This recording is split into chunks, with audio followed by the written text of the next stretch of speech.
Salut à tous, c'est Mathieu de la chaîne W-Life France, j'espère que vous allez bien.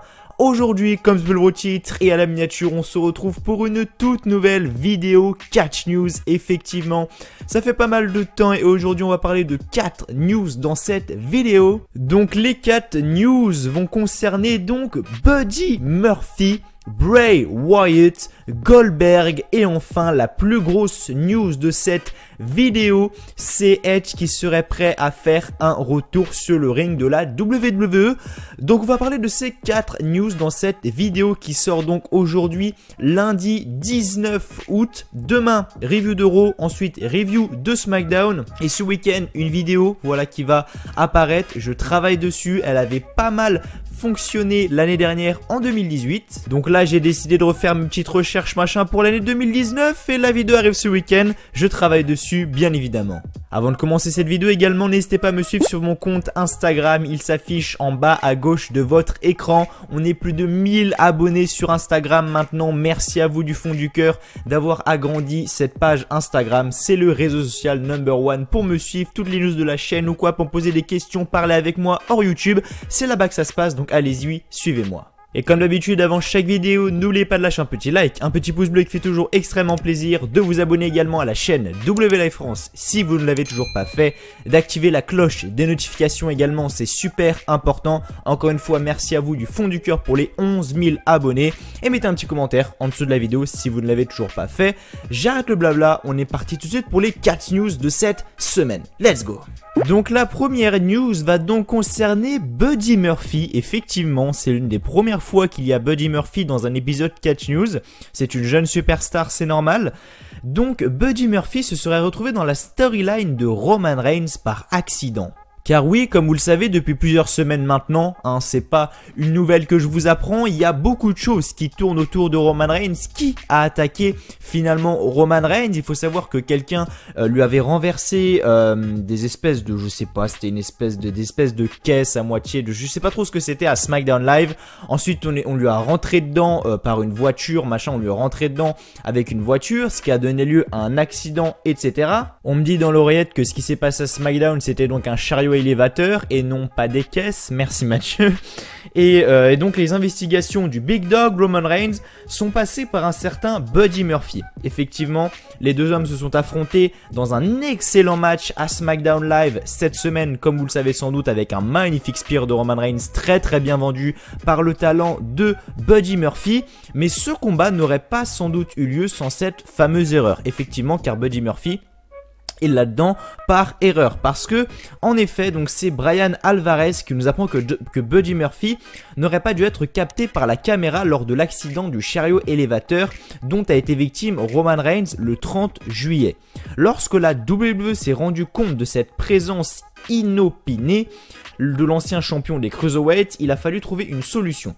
Ainsi, plutôt que de faire l'autruche, donc en gros faire les innocents comme s'il ne s'était rien passé et que personne n'avait rien vu, les créateurs donc de la WWE, donc les bookers, ceux qui écrivent les storylines, etc., auraient décidé donc d'inclure Buddy Murphy dans cette histoire. Cette erreur a permis à Buddy Murphy de s'exposer aux fans du monde entier cette semaine à l'occasion de son match avec Roman Reigns. Et comme nous le dit Catch News, le hasard fait définitivement bien les choses parfois. Effectivement, c'est vrai que Buddy Murphy c'est une superstar qui a énormément de talent et on va dire qu'il était là au bon moment. Voilà, il était là au bon endroit et au bon moment effectivement, parce qu'avoir un match contre Roman Reigns c'est pas rien. Roman Reigns, ancien champion du monde, ancien champion universel, ancien champion des États-Unis, ancien champion intercontinental, ancien champion par équipe, enfin bref, le mec a tout gagné depuis qu'il a la VE de toute manière, et l'affronter pour un jeune catcheur comme Buddy Murphy qui sort de 205 Live, honnêtement c'est pas mal. Mais voilà, je voulais vous le dire pour que vous le sachiez. Effectivement, si Buddy Murphy n'était pas là, eh bah sachez une chose, c'est qu'il aurait jamais été dans cette storyline de Roman Reigns et qu'il aurait jamais été dans cette histoire.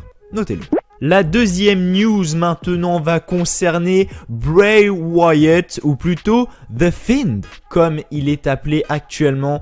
Et quel avenir pour Bray Wyatt The Fiend après SummerSlam 2019? Je sais même plus si on doit l'appeler Bray Wyatt ou The Fiend, bordel. On le sait tous, maintenant Bray Wyatt a fait vibrer les fans du monde entier lors de SummerSlam 2019. Mais la WWE ils sont calmes quand même, hein. Les mecs ils sont pas trop emballés. Et apparemment des news qui circulent, ils semblent prendre leur temps avec The Fiend.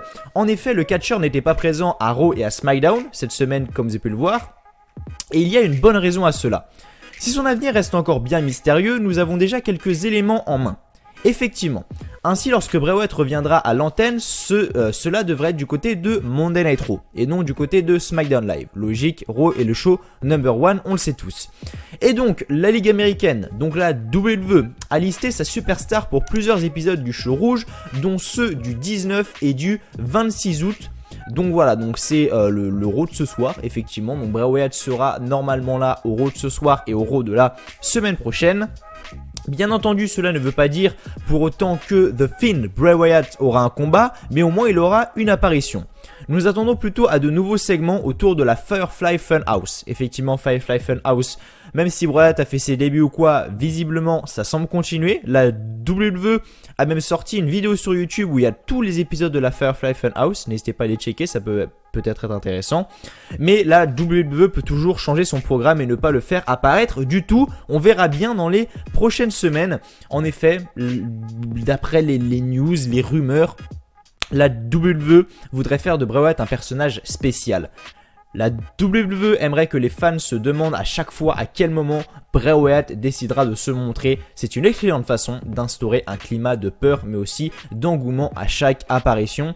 Comme je vous l'ai dit, je pense que Bray Wyatt c'est clairement, peut-être pas le futur Undertaker, mais le mec aura ce côté spécial comme l'avait Undertaker. Voilà, et franchement, on peut peut-être pas comparer le personnage de Fiend à The Undertaker, mais honnêtement, ça peut être quelque chose de sympa. Et quoi qu'il en soit, Bray Wyatt sera sans aucun doute une superstar incontournable lors de ces prochaines semaines et même de ces prochains mois, s'ils font pas de la merde avec.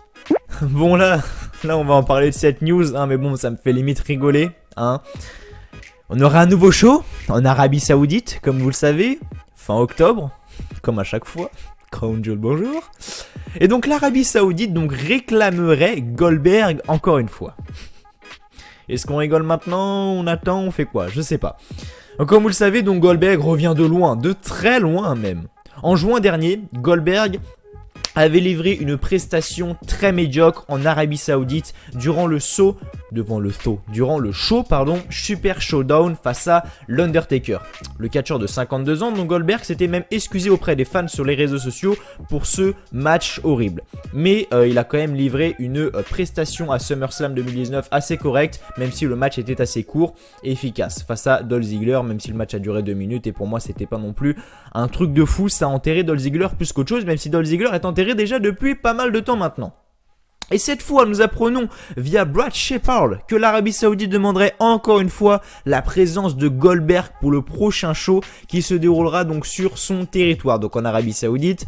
Cet événement devrait avoir lieu cet automne, vers fin octobre comme je l'ai dit précédemment, et bien évidemment il s'agit uniquement d'une rumeur non vérifiable pour le moment, les pincettes sont donc de rigueur, reste à voir qui Goldberg pourrait affronter à cette occasion, quoi qu'il en soit si cette information devait se vérifier, espérons que ce match sera rapide, parce que voilà honnêtement j'ai plus envie de voir Goldberg sur un ring, le mec est Hall of Fame, le mec doit prendre sa retraite, il a 52 ans. Il est arrivé au Super Showdown, le mec a fait son entrée, il était essoufflé, il transpirait comme pas possible, enfin c'est pas possible, les mecs qui ont cet âge là, 52 ans et tout, c'est terminé en fait, je vois pas pourquoi les mecs sont encore sur des putains de rings de catch, mais bref après ça c'est leur choix bien évidemment.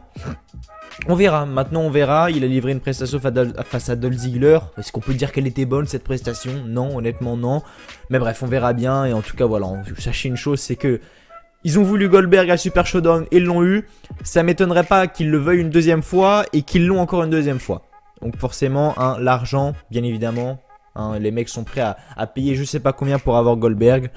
La WWE vont le donner. Ah, on les connaît les mecs. Par contre, pour amener les femmes, ah là il n'y a plus personne. Ah c'est la révolution féminine, je sais pas quoi machin. Ah mais là par contre il n'y a plus personne. Révolution féminine, te la push.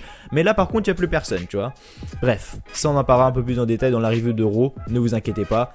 Mais voilà, Goldberg pourrait, encore une fois, être en Arabie Saoudite pour le prochain show fin octobre. Et donc la dernière news de cette vidéo, elle va concerner Edge qui se dit prêt à remonter sur le ring de la WWE pour combattre. Qu'on fasse une petite mise au clair, à chaque fois on me demande Mathieu quel est ton catcheur préféré etc. Actuellement je n'ai aucun catcheur préféré. pour être honnête avec vous, c'est voilà, c'est tout au même niveau ou quoi. J'ai pas vraiment de mec que je préfère ou quoi le plus, tu vois. Il y a beaucoup de superstars que j'aime énormément, mais il y en a vraiment pas une qui, est en haut du panier, si vous voyez ce que je veux dire.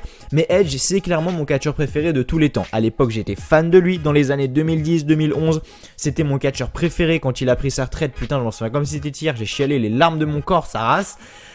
Et bref, et donc là, on a une news qui dit que Edge serait prêt à remonter sur le ring pour combattre. Et ça, on va un petit peu en parler, même si on en parlera également dans la review de Raw et peut-être de SmackDown, on verra bien. Donc, comme vous le savez sans doute, une des plus grosses surprises de ce SummerSlam 2019 a eu lieu durant le kick-off. Parce qu'en effet, Edge est venu interrompre la performance d'Elias avant d'asséner un puissant spear à ce dernier. Segment que j'ai même pas vu pendant le show étant donné que j'ai même pas regardé le kick-off. Donc bref, ça c'est une autre histoire. Et ce segment avait de quoi surprendre puisque le Hall of Famer est normalement privé de réaliser le moindre mouvement sur le ring à cause de sa lourde blessure au cou. C'est pour ça qu'il avait pris sa retraite, effectivement, car il s'était brisé la nuque de nombreuses fois et du coup les médecins avaient dit stop parce que clairement il pouvait mettre sa vie en danger. Et il semble donc être en forme et il ne s'est pas privé de le mentionner récemment. Edge a dit: pour être parfaitement honnête, je pense que je veux participer à un match dès demain. Je vais peut-être me faire exploser, mais ça ira. Mais d'après ce que j'en sais, les médecins de la WWE ne me laisseront pas faire. C'est comme ça. Si Edge déclare qu'il ne pourra pas revenir catcher à plein temps, il est tout de même dit prêt pour au moins un match de plus, voilà qu'il ferait des heureux, mais le staff de la WWE devrait être difficile à convaincre. On va en parler vite fait de ça. Même si moi je suis totalement contre cette histoire de Edge de revenir sur le ring ou quoi. Déjà premièrement le mec va remettre sa vie en danger. Il s'est déjà brisé la nuque de nombreuses fois, c'est pour ça qu'il a dû prendre sa retraite. Il a eu un match, il a eu toute sa carrière à Edge, était grandissime honnêtement. Moi j'ai adoré toute sa carrière à Edge pour être honnête avec vous. Il a fait une très bonne carrière, même si ça s'est terminé un peu plus tôt, ok. Il a fait une retraite qui a été émouvante, mais comme jamais, c'était peut-être l'un des moments les plus émouvants de toute l'histoire de la WWE, cette retraite de Edge. Et il a tellement bien fait les choses que j'ai pas envie qu'il revienne, genre par exemple juste pour un match de merde ou quoi, ça serait juste un gâchis. Parce que quand on regarde toutes les superstars qui sont revenus faire des retours ou quoi, ça a toujours été des matchs de merde. Regardez Shawn Michaels. Shawn Michaels, le mec était l'une des plus grandes stars, enfin c'est toujours l'une des plus grandes stars du catch dans le monde entier. Le mec a fait un retour l'année dernière à Crown Jewel contre Kane et Undertaker je crois, mais ça avait ni queue ni tête, c'était nul à chier alors que le mec avait une carrière incroyable. Et j'ai peur que ça fasse pareil pour Edge. Donc non, je suis totalement contre. On en reparlera sans doute dans les reviews de Raw et de SmackDown. Mais honnêtement, je suis totalement contre. Edge a tout bien fait. Il a une carrière au top. Même si c'est terminé rapidement. Voilà, c'est ça qui est dommage. C'est que ça s'est terminé assez rapidement. Donc c'est dommage. Mais il a fait ses adieux, sa retraite. Sans doute l'un des moments les plus émouvants de la WWE. Donc pour moi, non. Je suis totalement contre son retour sur le ring. Edge, reste comme ça. T'étais très bien. On se souvient très bien de toi. On se souvient de la grosse superstar que t'étais, t'inquiète pas mon pote. Donc voilà les amis, c'était tout pour cette vidéo news. J'espère qu'elle vous aura plu. N'hésitez pas par commentaire à débattre avec moi, bien évidemment, en donnant votre avis sur toutes les news, que ce soit celle de Buddy Murphy, celle de Goldberg, celle de Edge ou quoi, peu importe. Ou même celle de Bray Wyatt qui est beaucoup plus récente. N'hésitez pas les amis, bien évidemment, à commenter. Je lis tous vos commentaires et j'essaie de répondre à tout comme d'habitude. Merci à vous en tout cas d'avoir été là sur cette vidéo news, j'espère qu'elle vous aura plu. Si c'est le cas comme d'habitude, n'oubliez pas de lâcher un petit like, un petit pouce bleu qui fait toujours extrêmement plaisir. Bombardez-moi cette barre des likes, merci à vous. Abonnez-vous également à la chaîne WLive France si vous ne l'avez toujours pas fait. Activez la cloche des notifications également, c'est très important. Et on se retrouve du coup demain pour la review de Monday Night Raw. D'ici là, portez-vous bien. Je vous souhaite à tous une très bonne journée, une très bonne soirée, que du bonheur, que des bonnes choses. Et je vous dis à la fois prochaine. Allez, ciao, bye bye.